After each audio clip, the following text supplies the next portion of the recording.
Oh boy. What is your number one recommendation for that any agent can do to make the biggest impact in their agency moving forward?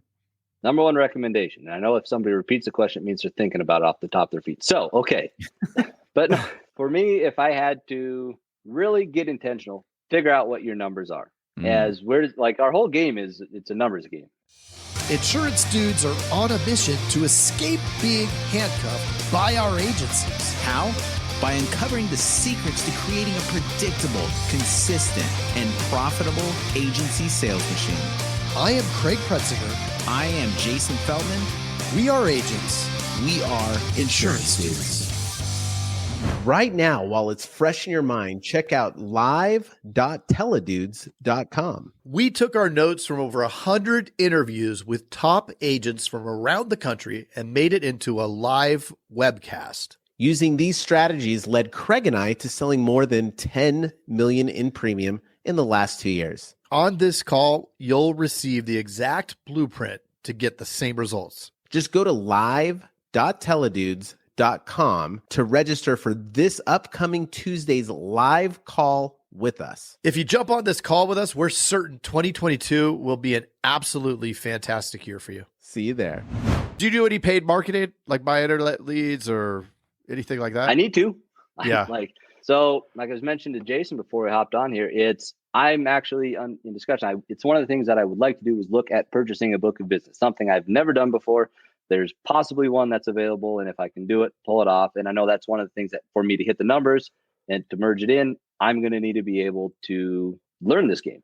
So that's an area where I know nothing about. I don't do it. Like I've done the stuff when the company would give us matching funds or whatever. It's like, it's stupid not to. And we'd get some of those and they worked out. But those are always kind of the back burner leads for us. It's like, if we know for a fact that all these referrals are going to close at 70% or whatever the number is, I think our overall close ratio is 58% for our office. We looked just the other day. So like, why are we not spending time on those versus these ones that are going to close at a couple of percent? And it's like, yeah, if things slow down or whatever, yes, we're firing up, we're doing the calls and the emails, and maybe we're too late to hit them because we didn't get them right away. Like I've heard, but we're closing on this stuff. Why are we not going to focus on the good? So like there's filler if it does get slow, but I haven't done a lot. Long answer for a short question, I guess. Well, a lot of opportunity for you. Yeah, that's what I was saying. We had a conversation about that before, and I mean, if you can achieve what you've achieved organically, I mean, that's just fuel for the fire. So super cool. And you had mentioned referrals earlier, and how do you train and how do you approach referrals? So a big part of that is, and this is nothing that I came up with. This is all stuff that I've taken from the trainings and actually implemented. And that's why I think this is so many times I've realized you just ask these other successful people what they're doing and they're willing to tell you because they know most people aren't going to do it. Right. So it's like, well, so true. So, and certainly not in Alaska. No. So this was one I got from Jay Adkins, which it's like, well, you make sure you plant the seed a couple times. One of the things we want to make sure we're doing is impressing you so much that throughout this, you have no problem giving us a referral at the end of this. And then after you close them, ask them that, by the way, remember I mentioned I wanted to impress you so much? Who else could we be able to help like this? And sure enough, they give us a name and we get to talk to them again. And, another one of them is this one from Jeremy Olson. How does he do so well with all of his mortgage referrals? It's not that we can give them really something back. We find out later, and we're like the last people to find out in the home quote process that somebody wants it. But we make sure we get them their binders as soon as possible to keep that process moving. Right. And especially now in the home close process, I don't know about where you guys are at, but up here, it's become a 4-month ordeal because they are so jammed up. It is such a delay. Something that used to be 45, 60 days here is taking 2-3 times as long. And so, like I've told them and I've told the team, we are not going to be the reason for a home closing delay. Like make sure we're getting these people what they need. And so we get a lot of referrals in that capacity from the mortgage brokers because they know we're going to get it turned around. Right. And they have their stuff with us too. And so it's like, they've got no problem saying, here's who I use and here's who I'd recommend talking to. And it's kind of a win in that capacity that we're able to help them. So that's how we use them. Yeah. Love it. I love the notion of the setup. You ask ahead of time because nobody wants to make a decision on the spot, right? They're instantly their guard goes up. But if you plant the seed at the beginning and you say, hey, look, I'm not asking you right now, but if I do really well, would you potentially think about referring somebody? Yeah, well, yeah, sure. It's so non-threatening. And then when you do ask, You already asked a long time ago, so now they've already. It's great. They're obligated. Yeah, they're obligated. And it's along those lines where you talk about setting the expectations of, I'm going to be asking for this stuff later. This has been one of the biggest things that I've used with our team as far as opening up conversations and being able to overcome objections is at the very beginning of it, planting the seed. And kind of in the setup of, we get somebody on the phone or they come into the office and I tell them, it's like, so I'm going to tell you two things here really quick that I've learned after 10, 11 years of selling insurance. One of them is beyond obvious. I know you don't want to pay more than you need to. And they're always like, well, yeah, duh. Or like I said, it's the most obvious thing I could have possibly told you. But two is I also know you don't want to call your insurance company after something has happened and be told, oh, for another $1 or something, you could have had the coverage, or, oh, we didn't talk about this, or no. So we're going to slow down the conversation. We're going to make sure we talk about, we're going to make sure you have a different experience. Does that sound fair? Well, yes. And so every single time now, when we go through the quote with somebody, and we bring up something like, hey, by the way, do you own or rent your home? Well, we rent. By the way, have you ever considered rent insurance? Well, no, I'm not interested. No, no, you're not. But remember at the beginning, I said, I know you don't want to pay more for your insurance. Well, yeah. Well, that's a possibility that I might be able to bundle and actually get you more for less. So we'll come back to that. But if it's okay, like, let's continue on this one here. But it always allows you that permission to go back to you. Remember at the beginning when you said, you don't want to pay more than you need to? That's part of my job. Yeah. And the reality is most of the policies we sell are in our company's platinum or gold package. Most of them have maxed out liability limits because we can't sell umbrellas in Alaska. The company won't let us. They have to broker through. So it's like, oh, that's maxed out our liability limit. All those moose. Yeah. No, damn moose. So no, it's an aviation exclusion. So anyways, I'm not going down that path. It's one of those things where it's like, yes, how can most of the people have those higher limits, have the higher protection, are paying more. And it was super exciting the other day when one of our newer gals, her first sale was somebody who's paying $300 more a year because they told her she's the first person who has ever actually explained insurance to her. And she didn't even talk about price. It wasn't anything. It was at the end of it that he volunteered that information and I'm going to be paying $300 more to switch, but you're the first person to actually explain this to me, how insurance works. And it's like, yes. So price only is an issue in the absence of value. It's so true. Ta-da. Everybody will argue and say, no, they don't care. No, they don't care because they don't see the value. That's why. I mean, you have to create something, right? Otherwise, absolutely, it's a commodity. If we don't show, like just her talking about it was worth that, right? To that person, $300. It was worth it. Yes. And people overpay for coffee every day. All the time. Right? Yeah. And being able to call it out too. Like, hey, I'd be willing to bet every single conversation you've ever had about this went like this. What's your name? What's your number? What's your vehicle? What's your coverages? And then they spit out a number for you. And it's either higher or lower than what you're currently paying. So you like it or don't like it. And that's your entire insurance conversation. Well, yeah. Well, that sucks. We're not going to do that. So like, let's actually slow it down. And I guess this is both my parents as teachers sort of thing. Like, let's actually educate people about what they're buying.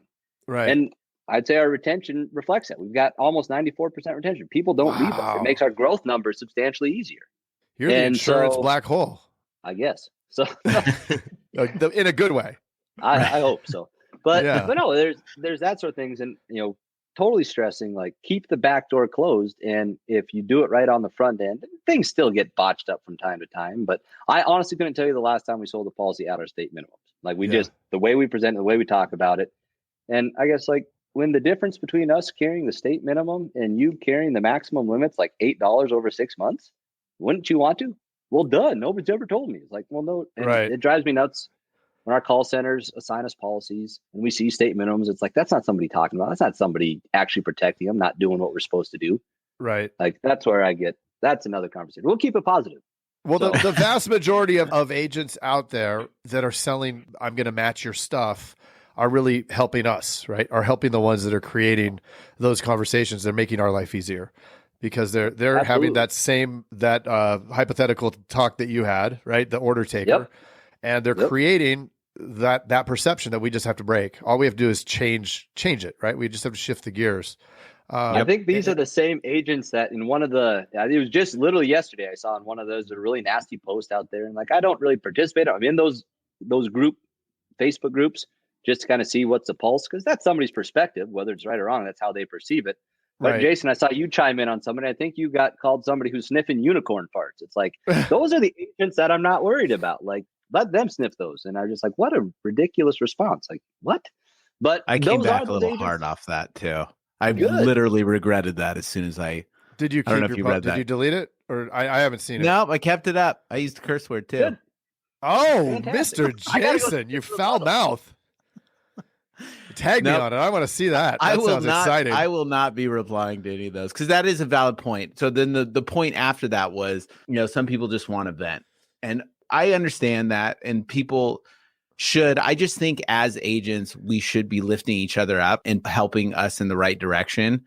And I like being called out on my own crap, right? Like I think that that's a good thing, at least in the circle of dudes that I've ever hung out with. Like you call each other out on your crap, instead of encouraging when somebody's pissed off about something that they can't control. But I mean, again, I got to exit that group. But it's so alluring and easy if things aren't going right to just go that direction, right? Right. It's the pity potty, and all of a sudden, it's just easier to complain, right? Instead of actually taking action and doing something. There's always going to be the 80-20 rule, but I think that every single person that's in the 80 that isn't crushing it can ascend to the 20. You just have to take action. Here's the thing. I don't like a lot of stuff that's going on. It's not like I like it, but I just don't. I mean, why would I waste my energy caring about, like, you literally can't control it. Like, no. That's been a game changer for me in understanding there's things that come up and you literally got to let it slide off your back. If you can't control it, why spend the time in the misery? Because then whether it ends up sucking up a day, a week, a month of your time because you were pissed off about it, what did you accomplish? Nothing. You're backwards. Yeah. You went backwards. It kills the momentum of any good that you're doing. When you focus on negativity, you produce negativity. So if you have like momentum going in your business, like even if, I know that everybody has some staff that they love, the reasons that they show up to work, that's awesome. Like there's so much good. And as soon as you start dwelling on that negativity, you're killing any momentum that you have.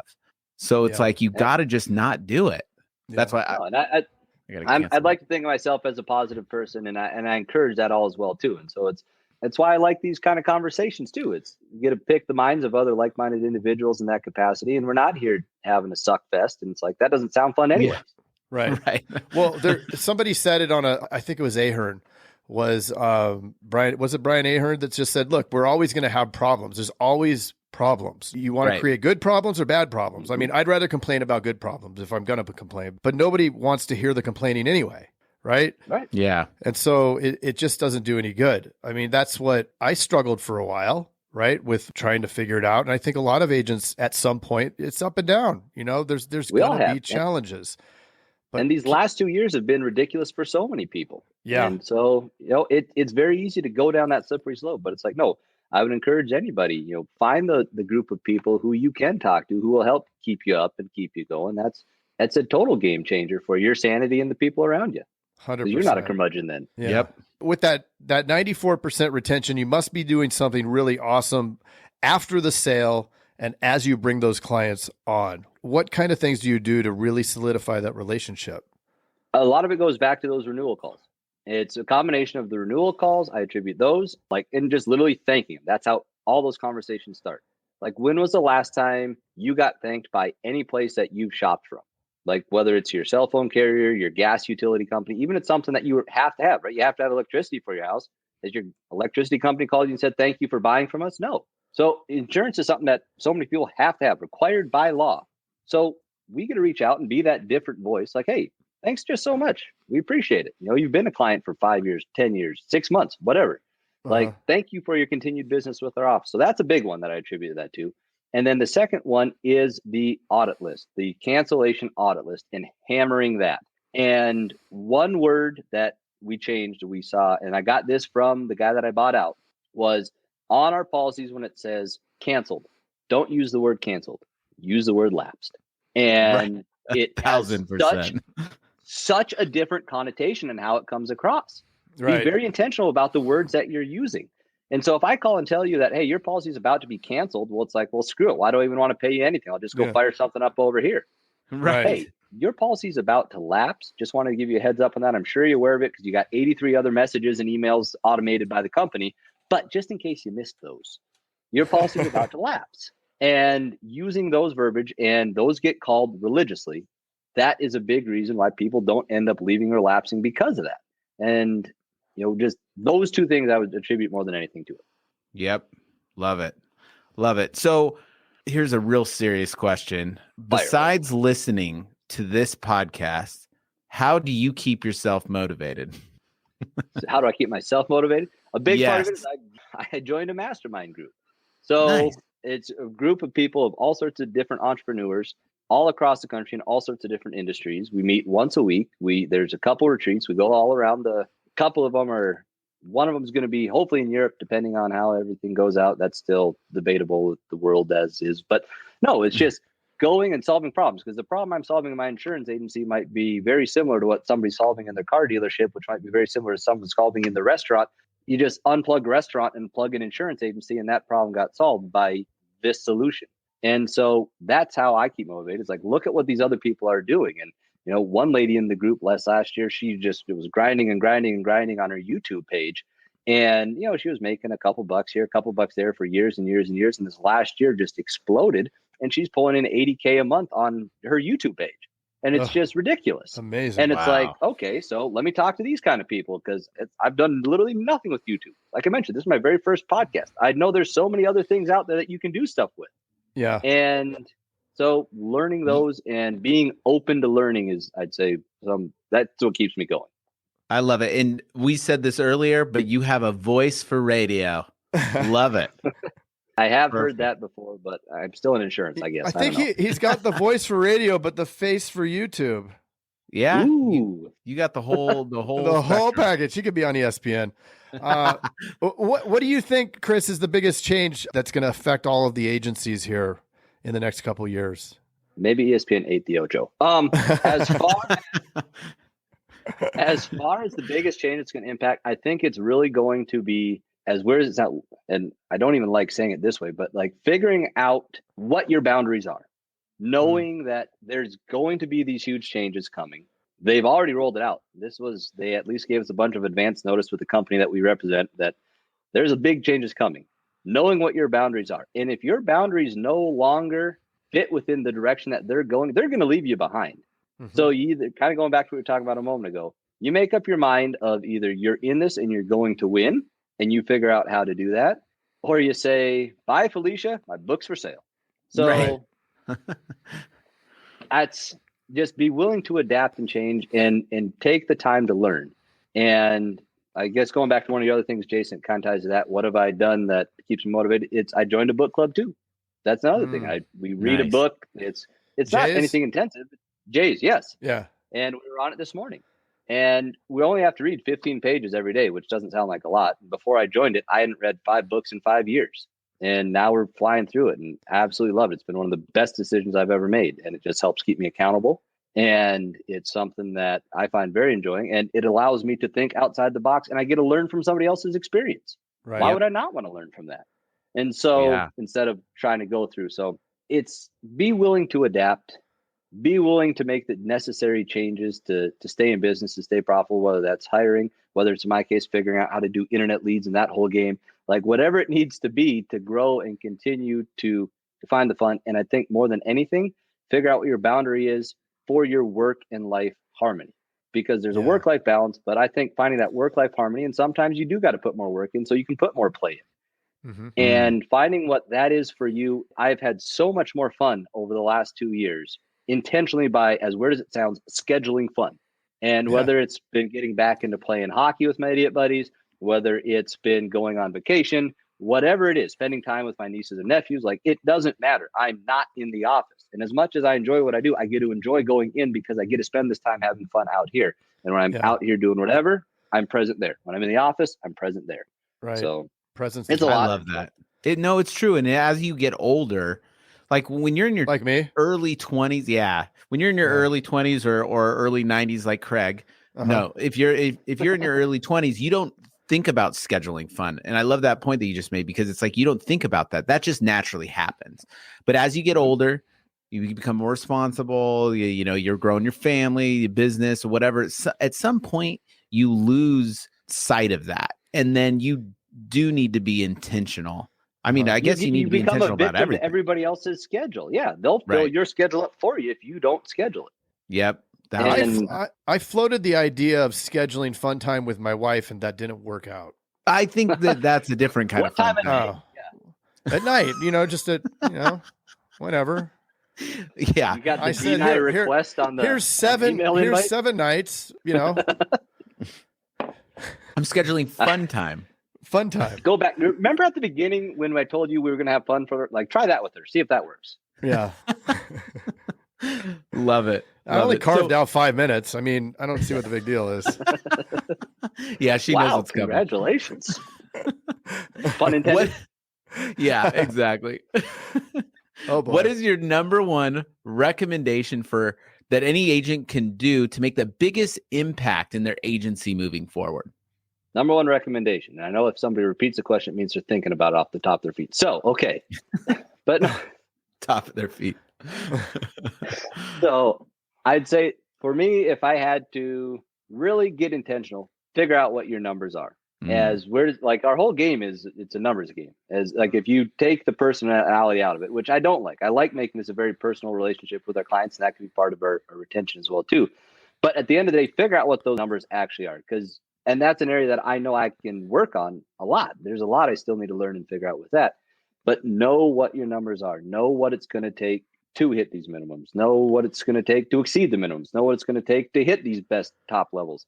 Know what it's going to take to be able to allow your team to take as much time as they want off, as long as they're coming back and hitting the numbers. So I would say that know your numbers, know what you're going to need to do to get there, know what you need to hire out to invest in. Like I said, going back, team hired. To me, originally, when you gave me that number, I was like, that's ridiculous. You know, I'm spending that. Well, wait a second. It's only me spending this much an hour for a full-time recruiter. Duh. A bookkeeper. I swear I've got one of the best deals in bookkeeping. I pay her just over $200 a month, and she takes care of all of my payroll, all of my quarter. I don't want to do that stuff. Right. And it's she scans all my receipts for me. She's an absolute sweetheart. She takes care of all that stuff. And okay, that's outsourcing. And so it's figuring out those sort of things that know your numbers, know what you need to do, and know what you can outsource to help you streamline and get better. So hopefully that makes sense. I know it's from the top of my feet. I love that. No, I love that. I worked on Jason a very long time for him to outsource his bookkeeping, and he finally did it. Well, because my argument was QuickBooks kind of has the automation in it. Oh, they make it so easy, right? No, but you still do stuff. There's still a lot of stuff to do. You're spending an hour on it, 2 hours, 3 hours, and he's like, well, a couple hours, no big deal. I'm like, dude, it's $200. You could do something else with those 2 hours. A couple hours a year, though. I did my books once a year. It was not.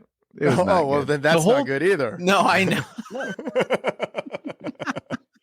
That was a great decision there. Yeah.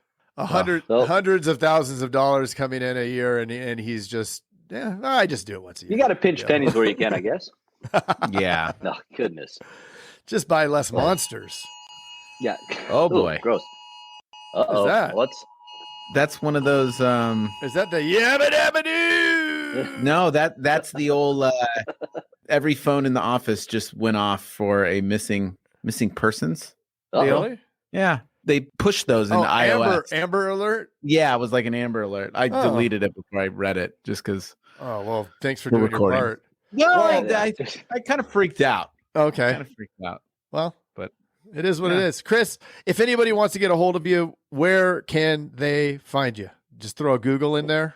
You can throw a Google. You can find the address. You can find me on Facebook. This is another area. I don't do Instagrams or any of this other stuff. I don't. Yeah. It is what it is there. But yeah, you can find me there. Yeah. I don't have any of these other side businesses or anything, which is actually something I am working on. It's through the encouragement of my mastermind group.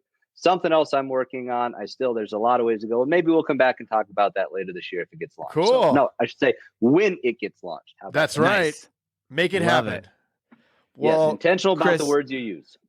100%. Chris, I want to just thank you so much for taking time out of your day to join us, to share your wisdom and everything you've learned about the agency, and love your whole thought process and how much you care about people. Been really, really cool conversation. So thank you.